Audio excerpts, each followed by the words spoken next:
I vibe coded a book discovery site.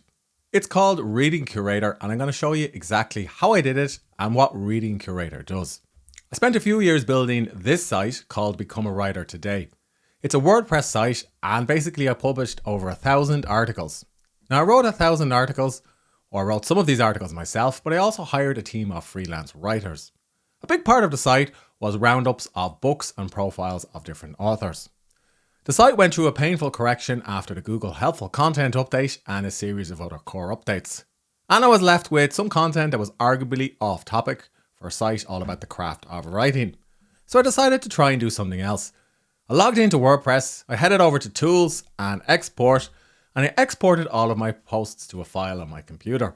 Then I headed over to Search Console and I got all of my analytics for queries that were driving traffic to my site.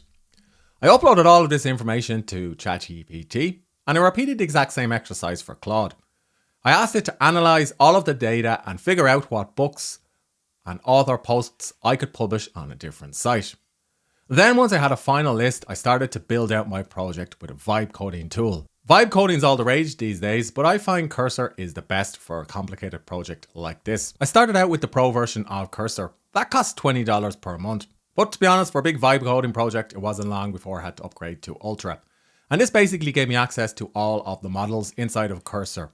And that cost $200 per month. Now to complete this project, I did have to purchase some additional tokens from Cursor for a couple of $100. But to be honest, the whole thing was still cheaper than hiring a developer or hiring some additional freelance writers. For hosting the project, I backed everything up to GitHub. I did take out a GitHub Pro subscription, which cost me a couple of dollars. That's because I wanted to set up some APIs for the AI tools that I'll show you in a few moments. And for hosting, I used Netlify. Now for a new or low traffic site, it's fine to use the free version of Netlify. I picked Netlify because it works great for static content sites. I'll explain exactly what that is in a moment, but it also connects nicely to GitHub, which enabled me to build the site a lot faster. For the site itself, I decided to move away from WordPress. That's because I find WordPress hosting is expensive, and also all of the ads in the back end of WordPress stress me out. Plus, to be honest, WordPress is a little bit slow and clunky to use, at least for bigger sites. I also wanted to create a static content site. Now, a static content site is a little bit different to a WordPress website. Basically, you deploy everything and all of your content loads instantaneously. And to do it, you need to use a web framework like Astro. Astro is basically a framework which is ideal for content sites that are blazing fast compared to WordPress. And I'll show you exactly what the differences are in a few moments. Much like at WordPress, you still need to use a theme. So I found the theme Astro Paper. Now I wasn't really familiar with all of the different themes on the Astro framework. So I asked Claude and ChatGPT to help me out. And it suggested that this particular theme would be suitable for a book discovery site. I basically used Cursor to put all of this together. I wrote a lengthy PRD or product requirements document explaining exactly what I wanted this book discovery site to do. I helped AI iterate it and then I put it into Cursor. Then I broke my PRD down into a lengthy tasks document. I worked on these tasks one by one with this vibe coding tool. So you can see here, Cursor is good because you can have a couple of different chats or AI agents working on items on your task list. I did try some other AI vibe coding tools like VS Code, but I found that Cursor was the fastest because I was able to create memories about my project and write specific rules for readingcurator.com. If you're unsure about what any of that means, do check out my video where I compare VS Code to Cursor. So here's an example of my product requirements document that I mentioned a few moments ago. This particular PRD talks about the type of CMS or content management system that I wanted to use for this particular project. You don't necessarily need to write a PRD, but I found it stops AI going down a rabbit hole or creating something that isn't what you want. So let me show you what Reading Curator does. Basically, the goal of this site is to help you find your next author or great read. Now, unlike a WordPress website, it's a static content site, which means everything loads pretty much instantaneously. In other words, I don't have to worry about calls to a backend or a database. And this also reduces the amount of things that I have to update and bugs that I have to fix, thanks to broken or out-of-date plugins. The site has dozens and dozens of different articles that round up famous authors and writers across different genres. As you can see, it's quite a text-heavy site, so at some point I'll probably need to go back and start to consider how I can start introducing more images into the site. However, with the help of Cursor, I was able to connect to the Google Books API and start to populate some of the roundups of different books with book covers using that particular API. Now, I was a little bit unsure about how to do any of this, so I asked Claude how to use APIs with a project like this inside of GitHub. And in another video, I do explain some different novel use cases that you can use for APIs. One thing I liked about this particular theme is the ability to turn on light and dark mode. Now, I wanted to do more than create a website that was just simply blog posts, listicles, and roundups. I wanted to use AI as part of this site. So I started to custom code or vibe code a few AI tools. And I used Cursor and Claude Code to help me do it. So as an example, here's one of the AI tools. So if I click on best authors and random, it'll automatically show some articles at random based on what I pressed. But if I click on browse all, I can actually use a custom prompt that I wrote for Claude. So I'm just going to click surprise me, and basically it'll scan everything on the site and surprise the reader with something that they could read. Or I could type in the name of a famous author, and it will use AI to basically pull through some content from the site that people may be interested in. I also used AI to create a book discovery quiz. What is your preferred length? What mood are you in? Pick a setting that appeals to you. What draws you to a story? How do you want to feel when you're finished? And then when you've answered everything on the quiz, it will suggest a couple of different reads. I also used AI to create the author similarity finder. So as an example, I'm going to put in Agatha Christie, click find, and then AI, or this custom AI prompt, will suggest a number of different authors that readers will be interested in, and also give them ways that they can explore works by these related authors. I also wanted to make the site a bit more interactive using AI. So with the help of Claude and the Claude API, I built out an AI book chat. And rather than just reading a blog post, you could actually just say, I want to read something uplifting, and then basically, powered by the custom prompts that I wrote for Claude, it'll start to suggest some AI book recommendations for users. Now, one of the reasons why I did this is not just so the content is interactive, but it was also to increase time on page.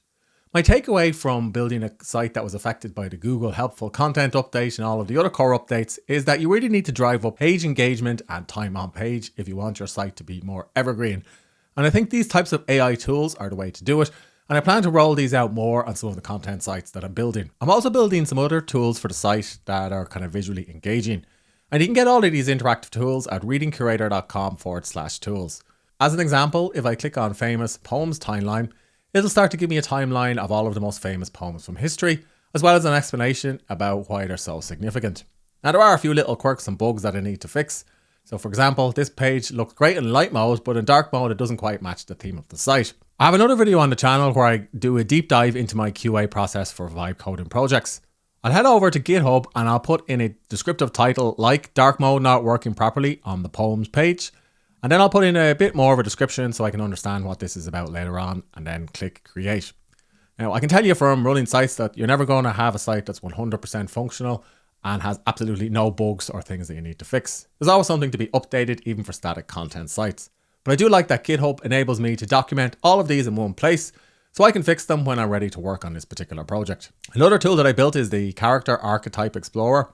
If you spend a lot of time reading fiction, you'll know that there are different character archetypes that you'll come across. For example, the hero, the mentor, the shadow, the villain, the herald. It does depend on the genre that you're reading, and this particular part of the site explains what these are and where you can find them.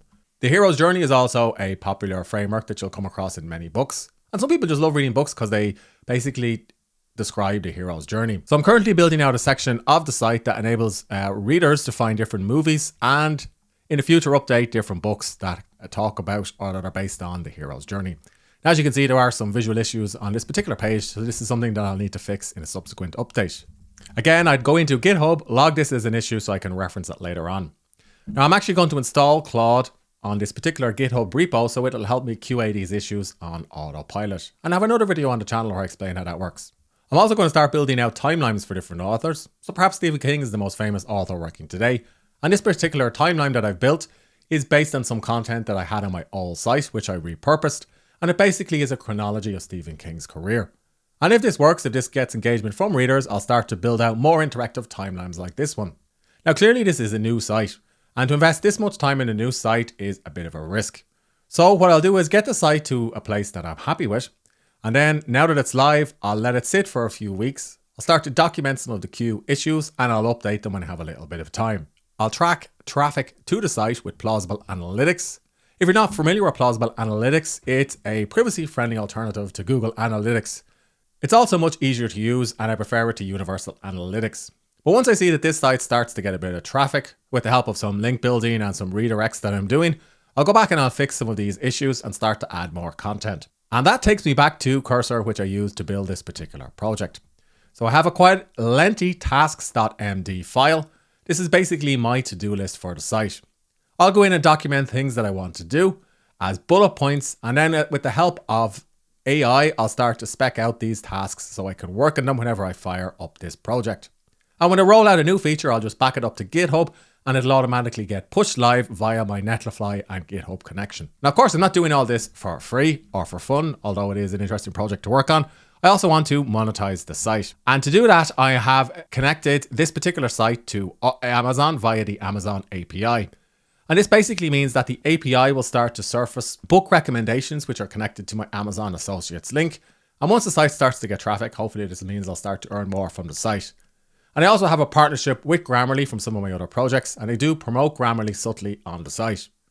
I did consider implementing display ads on the site, but that's not something that's worth doing for a new project. That's an overview of how I've built Reading Curator. As you can see, I had a lot of the content already. I just needed to spend a bit of time figuring out the right framework and the right features for this new project.